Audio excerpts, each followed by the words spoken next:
खून अभियो है बा, ना शौक बदलल बा ना जुनून। सुन ले फिर से, रियासत गइल बा रुतबा ना, रौबा खौफ आज भी उहै बा।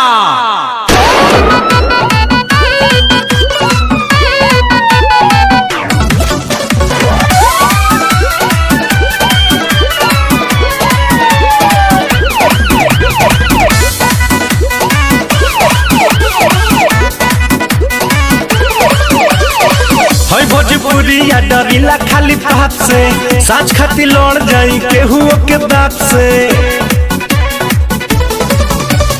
हई भोजपुरिया डरिला खाली बात से, साँझ खाती लड़ जाई केहू के बात से।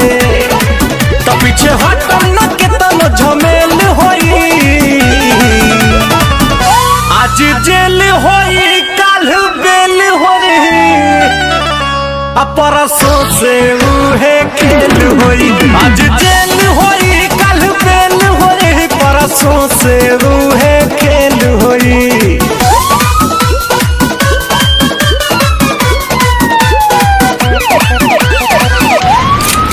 हथियार तो खाली शौक खातिर रखीला बाबू, खौफ खातिर नमवा काफी बा।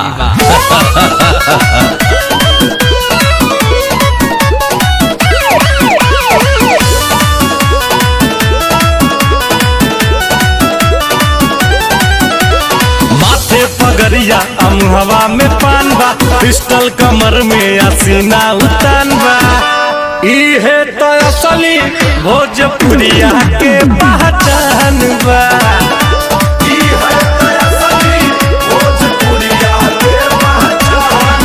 भारी सौ पाए के अकेल होई,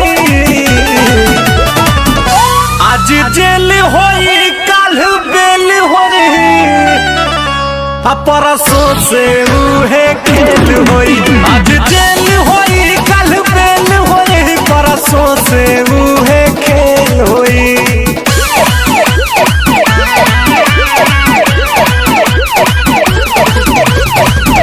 जयपुर वाले जमीन पे होटल बना।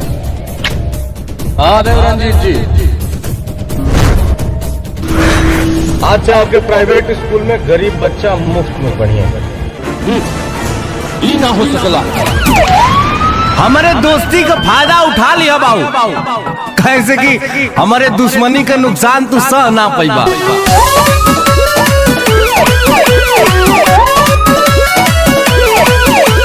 पाका हई हम अपना जुबान के, ले ले हम जान बात आई जान पे।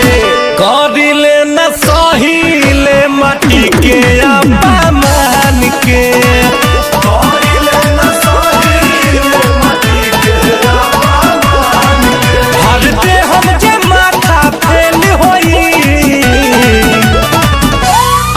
जेल होई काल बेल होई, परसों से उहे खेल होई। आज जेल होई काल बेल होई, परसों से उहे खेल